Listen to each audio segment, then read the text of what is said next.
बारिश होके पूरा। जय हिंद, जय हिंद, जय हिंद, जय हिंद, गुड मॉर्निंग, जय हिंद। तो सुबह सुबह बारिश हो गया तो हाँ,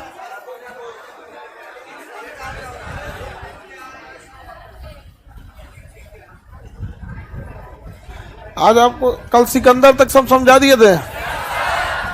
सिकंदर कहाँ का रहने वाला था? मैसिडोनिया। सिकंदर के पिता का नाम क्या नाम था? फिलिप। माता ओलंपिया। माता का नाम ओलंपिया। और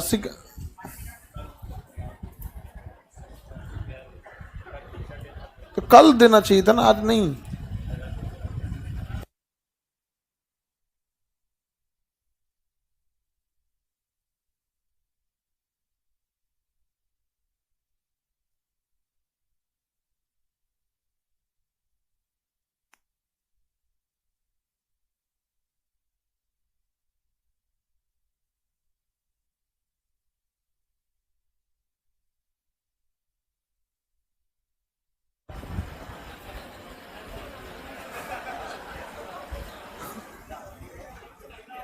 हाँ, कुछ कुछ नमूना होता है सब। देखिए, इससे सिकंदर जो था वो भारत उस समय जितने साम्राज्य मिले थे, जैसे तुर्की, सीरिया, साहिब आपको बताए थे, कुछ यूरोप का हिस्सा, अफ्रीका का हिस्सा, एशिया का हिस्सा पर कब्जा कर लिया था। तो उस समय के खोजे गए जितने क्षेत्र थे उन सब पे कब्जा किसने कर लिया था? सिकंदर ने। इसलिए सिकंदर को विश्व विजेता कहा जाता है। ठीक है। सिकंदर का हालांकि नाम तो हम लोगों ने सिकंदर दे दिया, उसका नाम असली क्या था? Alexander Nicator. अलेक्जेंडर कौन सी नदी को पार नहीं किया था?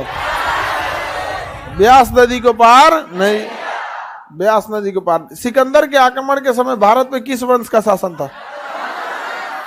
किस वंश का? नंद वंश का शासन था। किस वंश का? तो यहां पर लड़ाई चल रही थी सिकंदर के साथ। यहां के राजा का नाम था पोरस। क्या नाम था? पोरस। पोरस के साथ सिकंदर की लड़ाई हुई 326 ईसा पूर्व। यह लड़ाई झेलम नदी के तट पर हुई थी। पोरस से जो लड़ाई हुई थी किस नदी के तट पर? जिसे हाइडेस्पीच का युद्ध भी कहते हैं। झेलम नदी को ही क्या कहते हैं? हाइडेस्पीच। उन लोगों की भाषा में, ग्रीक वालों की भाषा में क्या कहा जाता है? हाइडेस्पीच। तो इस युद्ध में कौन जीत गया? सिकंदर जीत गया। यहाँ पर कौन हार गए? तो पूछा गया कैसा व्यवहार किया जाए, तो कहा राजा की तरह। तो इसने पोरस को क्या कर दिया? माफ किया और अपने से क्या कर लिया? मिला लिया आपने उसमें। उसकी सिकंदर की पत्नी का नाम रेक्सोना ने किसके कलाई पे राखी बांध दिया? पोरस की कलाई पे राखी बांध दी। अब पोरस साथे लड़ना चालू किए यहाँ पर। अब इसके आगे जो नदी थी उसका नाम क्या था? ब्यास नदी। अब ध्यान से समझिए, हिंदी में ना उसका नाम था ब्यास नदी। वो ग्रीक वाले इसे ब्यास नहीं बोलते थे, इसे ब्यास नदी को तो विपाशा हम लोग बोलते थे। नदी वैदिक काल में ब्यास का नाम क्या था? विपाशा था। हाइफेनिया क्या बोला गया? वो लोग क्या बोलते थे? हाइफेनियम। हम लोग क्या बोलते हैं? अब वो लोग हाइफेनिया। तो ग्रीक लोग इसे हाइफेनिया बोलते हैं, हम लोग इसे क्या कहते हैं? ब्यास। ब्यास नदी पार नहीं किया और यहां से उसकी सेना लौट गई। जब यहां से इसकी सेना लौटी तो नौसेना लेके गया नियारकस। नौसेना लेके कौन गया? नौसेना ले गया नियारकस। नियारकस देखिए, नौ से नौसेना, नौ से नियारकस। और थल सेना लेके गया सैल्यूकस। कौन गया? सैल्यूकस। अलेक्जेंडर निकेटर किसका नाम था? इसके गुरु जी का नाम था अरस्तु। गुरु का नाम अरस्तु। अरस्तु के गुरु? अरस्तु गुरु प्लेटो। प्लेटो के गुरु सुकरात। जहर दे के मारा गया था। किसे? सुकरात को मारा गया था। ये सब बहुत बहुत बड़े बड़े थिंकर, दार्शनिक थे ये लोग। अपना अपना इन्होंने क्या दिया? लंबा लंबा सिद्धांत दिया था यहाँ। इन लोगों ने, सुकरात के शिष्य का नाम था प्लेटो, प्लेटो के शिष्य का नाम था अरस्तु, अरस्तु के शिष्य का नाम सिकंदर। तो सोचिए उस समय की शिक्षा व्यवस्था कितनी बड़ी होती थी। यहाँ पर ये लोग के सिद्धांतों के बारे में मतलब आज भी पढ़ाया जाता है। जब अगर आप मान के चलिए PSIR ऑप्शनल लीजिएगा ना, या फिर पब्लिक एडमिनिस्ट्रेशन, तो PSIR में राजनीति विज्ञान जब लीजिएगा, पॉलिटिकल साइंस, तो UPSC BPSC से तो ऑप्शनल हटा दिया, और UPSC के सेम सिलेबस को कॉपी हो गया है UPPCS। आपको दोनों में कोई अंतर नहीं है, सेम चीज पढ़ना है। UPPCS में और UPSC में सेम चीज पढ़ना है। तो जितने UPSC वाले हैं वो UPPCS आराम से निकाल सकते हैं, एकदम डिटो सेम टू सेम पढ़ना है, कोई अंतर नहीं है।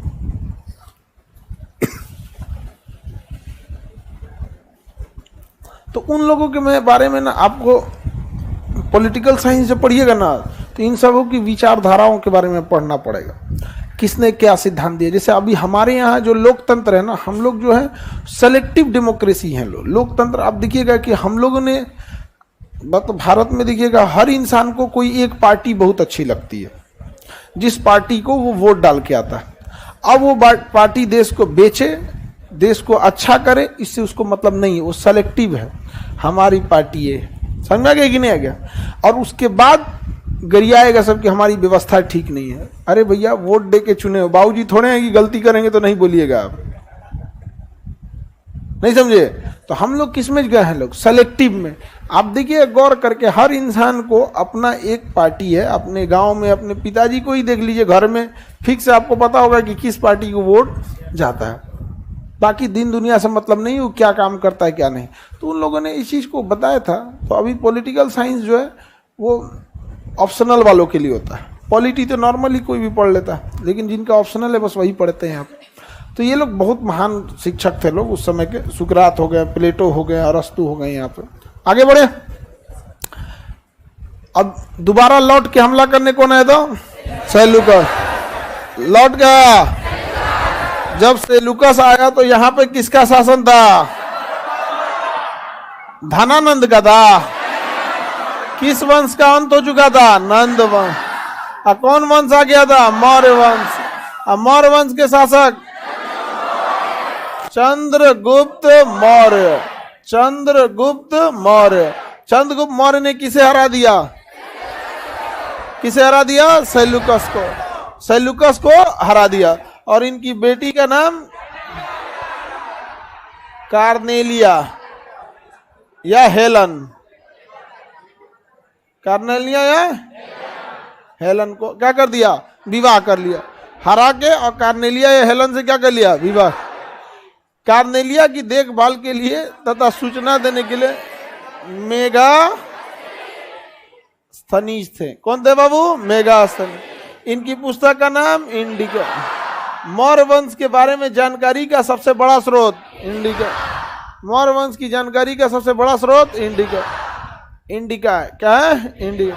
इंडिका में पूरा मौर्य वंश के A to Z चीजों को लिखा गया। किसी को दिक्कत, इंडिका। मेगास्थनी जो था, मेगास्थनी जो सूचना देने के लिए था यहाँ पर। हालांकि कार्नेलिया से ही खुश रहता था कौन, चंद्रगुप्त मौर्य। और उधर दूरधारा से भी ब्याह किया था कौन, चंद्रगुप्त मौर्य। बाद में सब कुछ छोड़ छाड़ के संलेखना अपना लिया, कहाँ जाके, कर्नाटक के श्रवण बेलगोला, कर्नाटक के श्रवण बेलगोला। देखिए चंद्रगुप्त मौर्य जो था, वो चंद्रगुप्त मौर्य इसको भले हराया था, लेकिन बाद में पूछा अपनी पत्नी से, कार्नेलिया से, तुम्हारे अब्बा क्यों आए थे यहाँ। तो बताई कि हमारे पापा को हाथी बहुत पसंद था और वो चाहते थे अपनी सेना में हाथी रखे, और आपके साम्राज्य में बहुत ज्यादा हाथी पाया जाता है। उनको लगा यहाँ नंद वंश का शासन है या उसी जैसे कोई कमजोर है, लेकिन आप तो बहुत बलशाली निकले और हमारे डैडी हार गए। हाँ, पिताश्री हार गए। लड़का की एक खराबी होता है, अगर वो किसी को अगर बहुत ज्यादा मानने लगेगा ना तो कहकर सब कुछ दे देगा। वो खराबी होता है लड़का सबको, हाँ किडनी बेच देगा। हाँ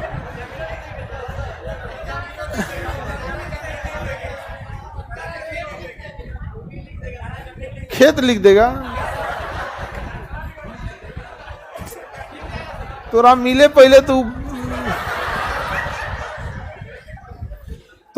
लड़की लोग समझो लड़कों की बहुत बड़ी खराबी होती है, कमजोरी होती है, वो बहुत ज्यादा इमोशनल हो जाते हैं। लड़के जो होते हैं ना अखरोट टाइप के होते हैं, ऊपर से ही हार्ड होते हैं। बहुत लोग ऊपर से ही उसको जज करके चले जाते हैं, अंदर से बहुत सॉफ्ट होते हैं बेचारे। वो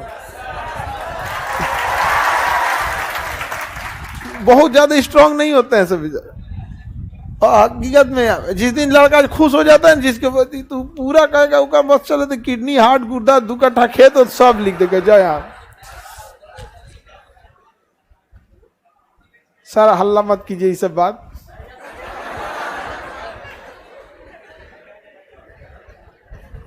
तो चंद्रगुप्त मौर्य जब देखा कि भाई इसको हाथी चाहिए था, आई नया नया कुछ बना बना के खिलाते रहती थी। कौन?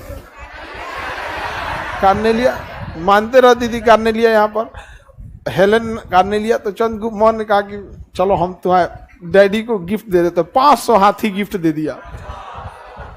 500 हाथी दिया था किसमें? गिफ्ट में। सोचिए जहां 500 हाथी गुजरेगा वहां क्या हाल होगा। बारात और रात में अखाड़ा उखड़ा में एक हाथी निकलती है, भर मोहल्ला देखने चल जाता है। और बाप रे बाप हाथी। और उस सेना में जो हाथी जाती है वो छोट मोट हाथी नहीं जाती है, एकदम उसका भी हाइट नाप के मेजरमेंट, उसका भी फिजिकल टेस्ट होता है। बहाली निकलती है हाथी का। ऐसे अकलेल बकलेल हाथी सेना में चल जाएगी। सेना में अभी भी हमारे यहाँ ऊंट है। हमारी सेना में आज भी कैवेलरी यानी घोड़ा है, परेड करता है। सब घोड़ा परेड करता है सो वहां पे। कुत्ता तो खैर हर देश की सेना में है, कुत्ता बहुत वफादार होता भी है वहां पे, समझदार भी होते हैं सब कुत्ता सब वहां पे। तो 500 हाथी क्या दिया था? 500 हाथी गिफ्ट दिए। कितना हाथी दिया था? 500 हाथी गिफ्ट। हाँ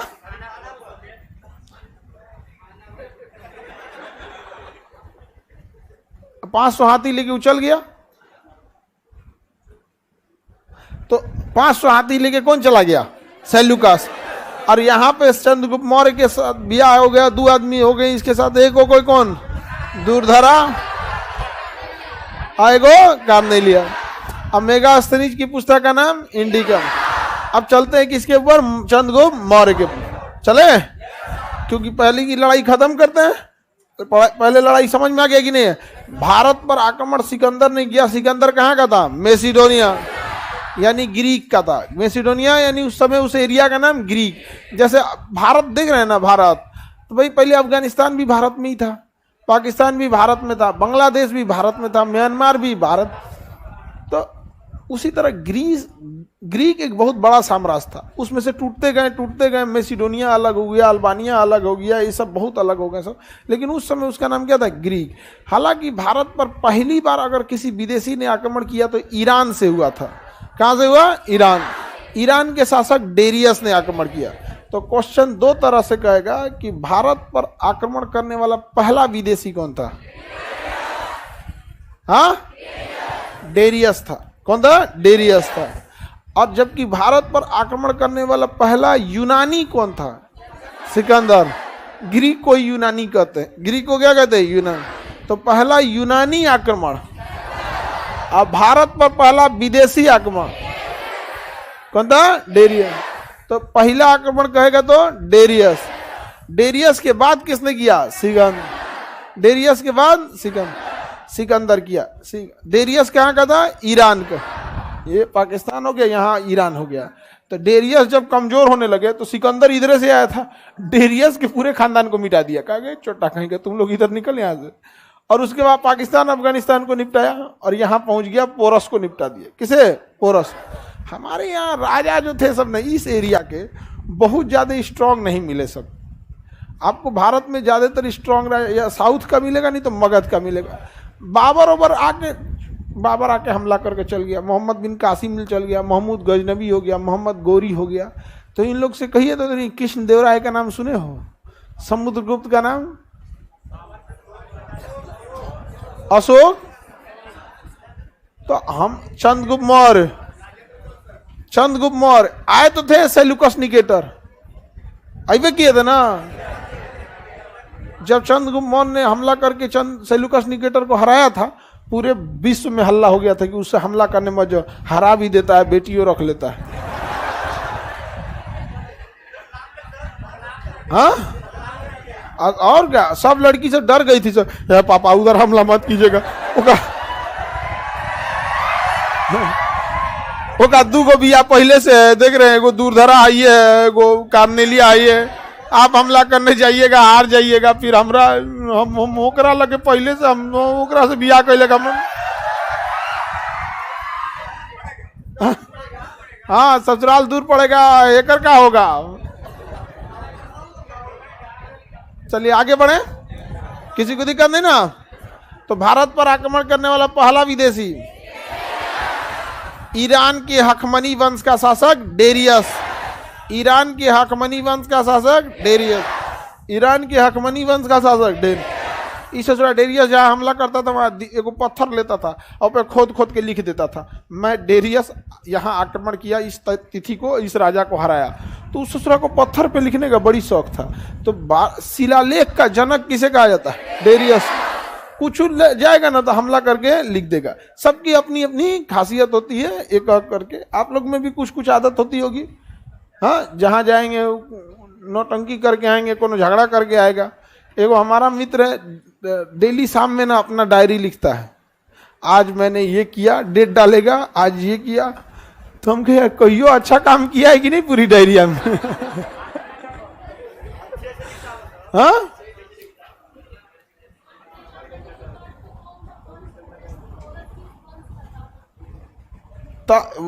पोरस क्या था क्वेश्चन बोलिए। इंडिविजुअल राजा थे सभी, सब छोटे छोटे राजा, इसी वजह से तो हरा दिया यहाँ पे। जैसे वंश है ना मौर्य, इस टाइप का इतना बड़ा वंश पोरस का था ही नहीं, इसलिए सिकंदर को क्या हो गया, आसानी हो गया, निपटा दिया। अब वही गलती कर दिया सिकंदर का सेनापति, हेल गया कौन नदी, ब्यास नदी, यहाँ मिल गया उसको कौन, चंद्रगुप्त मौर्य। तो सिकंदर की एक और खासियत थी, छोट छोट राजा को बड़ी तेज हराता था। आगे बढ़ जाए, चलिए अब देखते हैं आगे किसके बारे में बाबू, चंद्रगुप्त मौर्य। पहला वंश कौन था, हर्यंक वंश। पहला हर्यंक वंश के बाद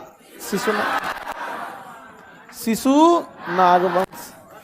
शिशुनाग वंश के बाद ऐसी नंद वंश का नाश कर दिया, मौर्य वंश। कौन वंश, मौर्य वंश। मौर्य वंश के संस्थापक चंद्रगुप्त मौर्य। चंद्रगुप्त मौर्य, चंद्रगुप्त मौर्य। किसी को दिक्कत, चंद्रगुप्त मौर्य। देखिए चंद्रगुप्त मौर्य जो है, ये ऐसा कई अलग अलग ग्रंथों के बारे में चंद्रगुप्त मौर्य के बारे में अलग अलग कहानियां कही गई हैं। कई जगह इसे शूद्र कहा गया, कई जगह इसे राजपूत दिखाया गया, लेकिन ज्यादातर पुस्तकों में इसे शूद्र जाति का ही दिखाया गया है चंद्रगुप्त मौर्य को। चंद्रगुप्त मौर्य एक सामान्य जीवन जी रहा था। तक्षशिला विश्वविद्यालय में इसे तक्षशिला विश्वविद्यालय में इन्हें कौन मिले, चाणक्य। इनके गुरु का नाम क्या हो गया, चाणक्य। इनका बैचमेट था आम्भिक, जो सिकंदर की क्या कर लिया था, अधीनता स्वीकार कर लिया था। कोई खास तो था नहीं, जो आम्भिक हार गया यहाँ पे। चंद्रगुप्त मौर्य जो था भारत का पहला अखिल भारतीय शासक बना, जो पूरे भारत पर आक्रमण किया। क्योंकि यह जब सिकंदर के सेनापति सेल्यूकस निकेटर को हराया था, तो एरिया आराकोसिया जेड्रोसिया पेरिस्पेमियाई, एरिया आराकोसिया जेड्रोसिया पेरिस्पेमिया, वर्तमान अफगानिस्तान और पाकिस्तान को पूरी तरह किसमें ले लिया था, दहेज में। अतः यह पूरे अखिल भारतीय शासक बना। बाकी जितने शासक हुए, कोई मगध का बना, कोई अवंती का बना, छोटे छोटे, लेकिन पूरे भारत का अखिल भारतीय शासक कौन बना, चंद्रगुप्त मौर्य। कौन बना, चंद्रगुप्त मौर्य। चंद्रगुप्त मौर्य बहुत महान शासक था। चंद्रगुप्त, इसकी दो पत्नी कार्नेलिया और दूरधरा। ज्यादा दबदबा किसका रहेगा बाबू, हाँ, कार्नेलिया को तो ये मानेगा ज्यादा, लेकिन दबदबा दूरधरा का। दबदबा किसका रहता है, पहलकी का। अमान जान किसका होता है, दूरधरा। तो दूरधरा का जो पुत्र था, दूरधरा का जो पुत्र बिंदुसार, तो चंद्रगुप्त मौर्य बिंदुसार को ही सारी साम्राज्य के बारे में शिक्षा वगैरह देता था और आगे जाके बिंदुसार ही शासक बना। चंद्रगुप्त मौर्य शासन व्यवस्था को अच्छे ढंग से चल रहा था। चंद्रगुप्त मौर्य को सलाह कौन देते थे? चाणक्य। चंद्रगुप्त मौर्य को सलाह कौन देते थे? चाणक्य। कौन थे? चाणक्य। गुरु जी का नाम चाणक्य थे। यही हमेशा क्या देते थे? शिक्षा देते थे। चंद्रगुप्त मौर्य बहुत सुलझा हुआ व्यक्ति था और जनता की प्रॉब्लम को समझता था। इस वजह से हमेशा उसने जनता की भलाई के लिए काम किया था।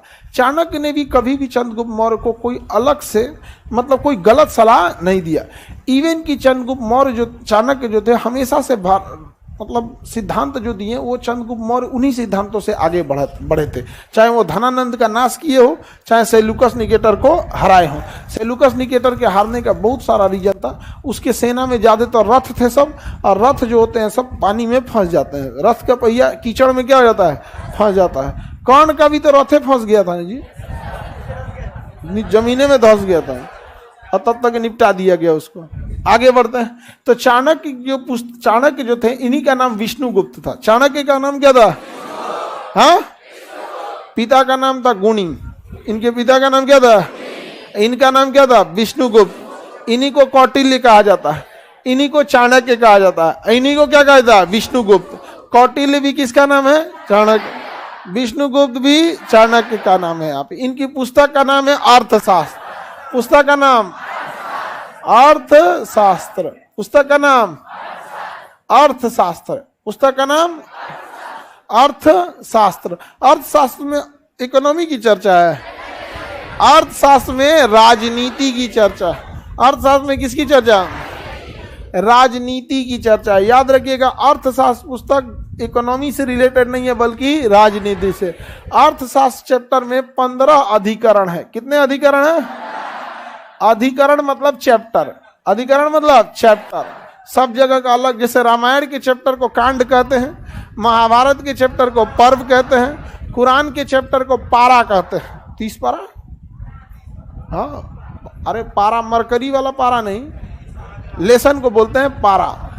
पैराग्राफ नहीं, एक पारा इतना मोटा होता है, 25-30 पन्ना का एक पारा होता है। तो तुम अंग्रेजी वाला पैराग्राफ मत सोचना, कुरान में पारा होता है। समझ आ गया? तो वो 30 पारा का क्या हो गया? कुरान हो गया। महाभारत में क्या होता है?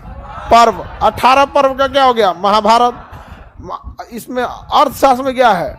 अधिकरण। कितने अधिकरण? 15। उसी तरह रामायण में क्या है? रामायण में कांड। कितने कांड है? 7। हाँ, 7 कांड। ऊपर है 7 कांड। ये कौन 7 है रे तुम्हारा? तो 15 अधिकरण में पुस्तक है। इस पुस्तक में राजनीति की चर्चा है। और इसी पुस्तक में कहा गया है कि किसी भी राजा के लिए जिस तरह हमारे शरीर का होना जरूरी है, किडनी, लंग्स, फेफड़ा, दिमाग, ये सब होना जरूरी है, ये सब का होना क्या है? जरूरी है।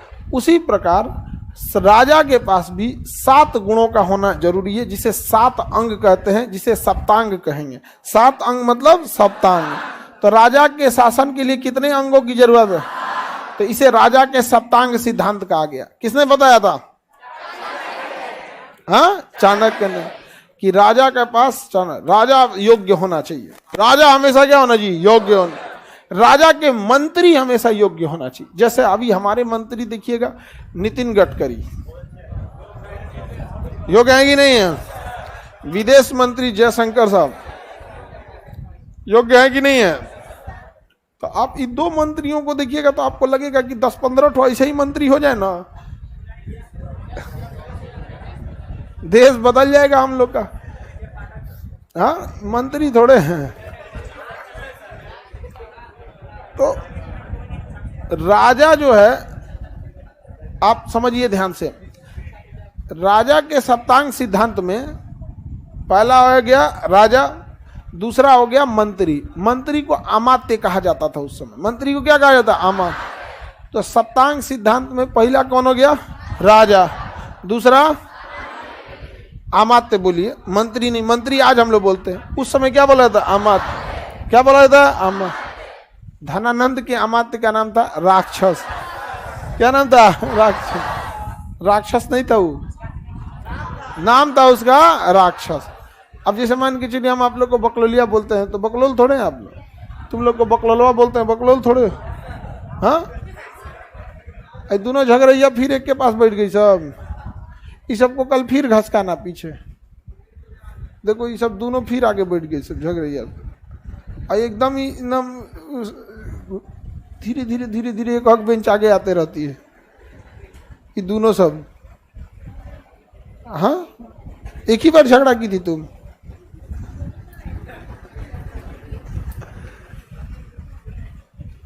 पहला कौन हो गया बाबू? राजा के में राजा योग हो। तीसरा हो गया जनता, प्रजा। प्रजा राजा के प्रति और राजा प्रजा के प्रति जवाबदेह और दोनों एक दूसरे के प्रति भरोसा रखना चाहिए। धनानंद को हराने में सबसे बड़ा काम की थी प्रजा ने। प्रजा धनानंद के अत्याचार से उब चुकी थी, इसलिए जब धीरे धीरे चंद्रगुप्त मौर्य अंदर बढ़ रहा था तो किसी ने राजा को सूचना नहीं दिया, किसी ने राजा को सूचना नहीं।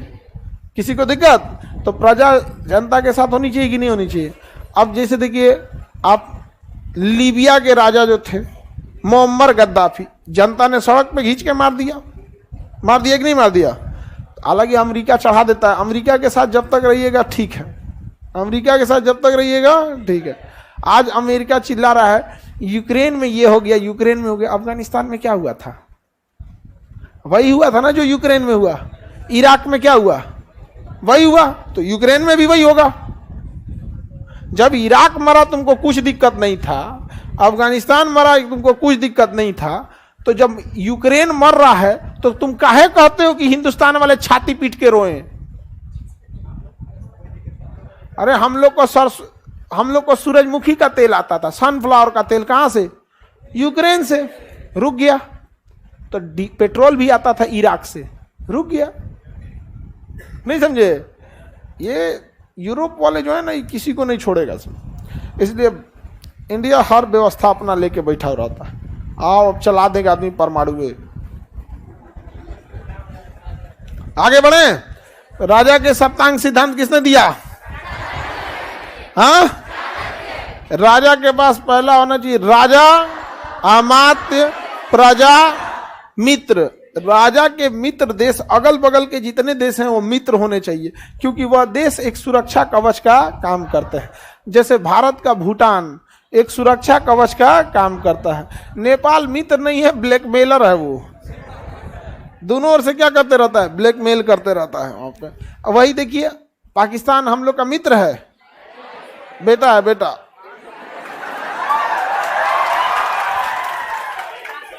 हाँ,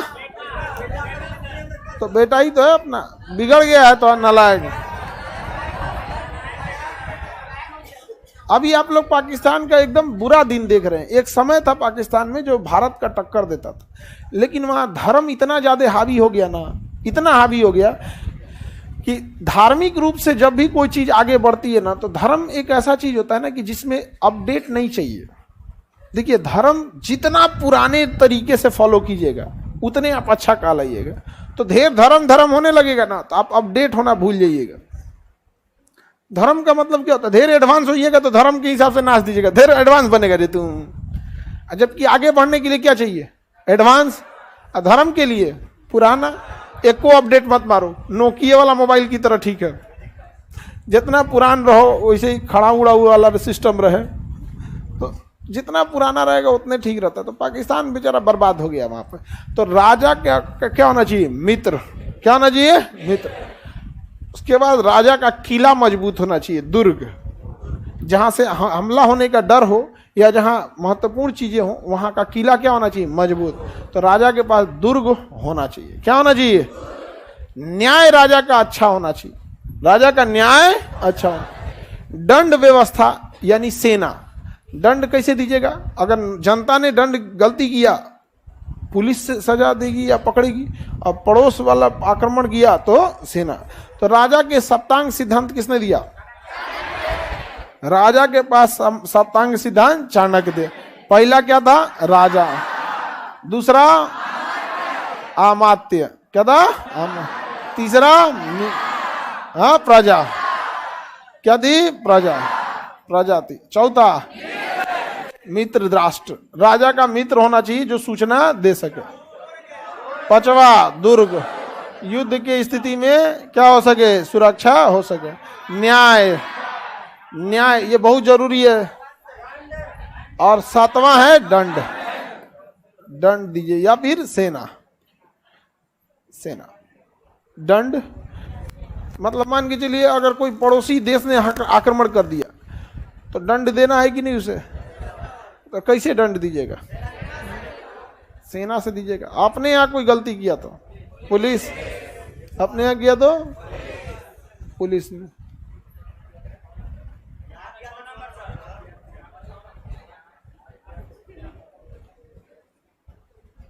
राजा के सप्तांग सिद्धांत याद रहेगा, इसको अच्छा से याद कर लो, राजा के सप्तांग सिद्धांत को। इसी को राजा का राजत्व भी कहते हैं। राजा का राजत्व मतलब ये राजा के अंदर होना ही चाहिए। अब भाई ये नहीं होगा तो राजा अच्छा से शासन नहीं कर पाएगा। किसी भी जगह देखिएगा आज भी यही चीजें फॉलो की जाती हैं, इतना गुण। ऐसा ही एक पुस्तक यूरोप में लिखा गया है, द प्रिंस, नाम क्या है, द प्रिंस। उसको लिखा है मैकियावेली। किसने लिखा है, मैकियावेली। तो यूरोप का चाणक्य किसे कहा जाता है, हाँ, मैकियावेली को। उसकी पुस्तक का नाम द प्रिंस। उसमें भी किसकी चर्चा है, राजनीति की चर्चा है। तो बताइए अर्थशास्त्र कितने अधिकरण, हाँ 15। सप्तांग सिद्धांत पहला राजा, अमर,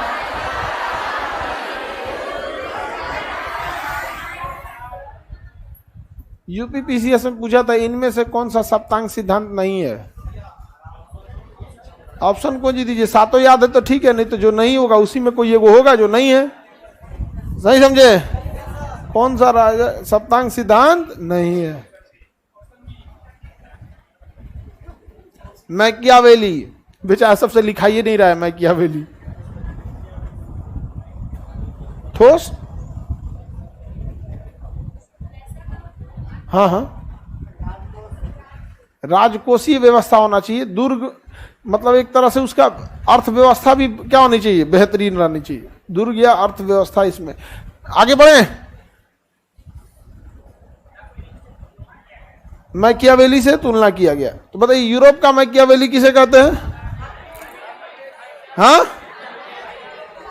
जैसे भारत में चाणक्य थे, यूरोप में कौन थे। अब ध्यान से देखिए, यहां पर दो पुस्तक आपको मिलेगा, एक इंडिका, इंडिका किसने लिखा है, एक अर्थशास्त्र, अर्थशास्त्र। दोनों किसके समय लिखे गए, चंद्रगुप्त मौर्य। लेखक दोनों के अलग है, यानी मौर्य वंश की जानकारी की स्रोत दो सबसे प्रमुख पुस्तक कौन हो गए, हाँ, इंडिका और अर्थशास्त्र। इंडिका और कोई दिक्कत, इंडिका और अर्थशास्त्र। अब चंद्रगुप्त मौर्य के समय कुछ अभिलेख लिखे गए थे, उन अभिलेखों से सवाल आता है, जैसे महास्थान अभिलेख, शाहगौर अभिलेख, रुद्रदामन का जूनागढ़ अभिलेख, जिसमें किसकी जानकारी मिलती है, चंद्रगुप्त मौर्य की। चंद्रगुप्त मौर्य का शुरुआती जीवन संघर्ष वाला था, बाद में ब्याह शादी हुआ, उसके बाद जैन धर्म अपना के संलेखना से लिए कहाँ चला गया, कर्नाटक में। कर्नाटक के श्रवणबेल गोल, कर्नाटक के श्रवणबेल गोला में। अब आगे का क्लास कल समझेंगे।